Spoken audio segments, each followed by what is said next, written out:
my studio, I have over 40 students.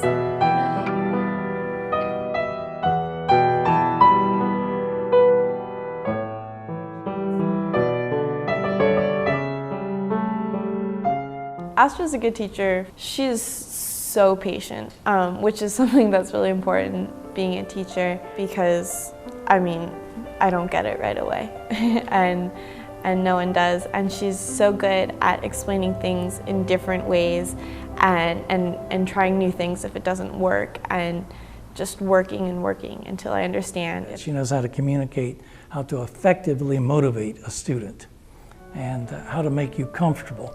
And I'm always surprised at what I can learn every single time. Most kids don't like 45 minutes of staring at something and sitting still. But she doesn't do it like that. She always introduces new ways. I try to use game-oriented approach in the piano lesson, especially when I work with the young kids.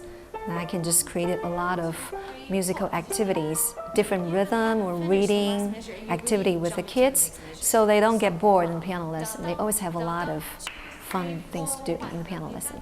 Because I think the whole point of working with the young kids is making the piano lesson really, really fun. Once they feel inspired, they will be willing to spend a lot of time to practice. I don't have to really push them too much.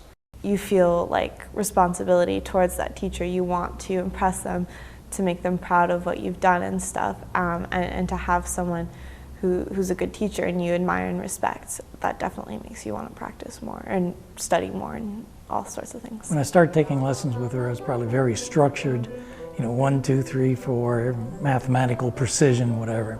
And she's worked with me to develop a little bit of feeling and dynamics and the things that make a difference between just someone pounding on the keys and someone connecting to the instrument. Because of his background as a scientist and engineer, when he played the music, he's very strict. I didn't really feel that he put a lot of emotion and his feeling to it. And I tried to make him play a lot of different styles of music. He played not only the classical music, but also romantic piece, which is a great training for him, because if you want to play Chopin's music, you have to feel the sadness, you have to feel like heartbroken. He has a really, really strong learning desire, so it really helped him to be able to be a well-rounded player, not just only to play with a certain type of music, but also be able to play something lyrical and expressive. She can teach young children. She can teach adults. Those are two different worlds. She is also comfortable teaching disabled students. She teaches blind students. She is just wonderful that way, and I think it's her enthusiasm and her very positive approach to everything she does. I think communication with the parents is really, really important, because learning the piano is like a teamwork.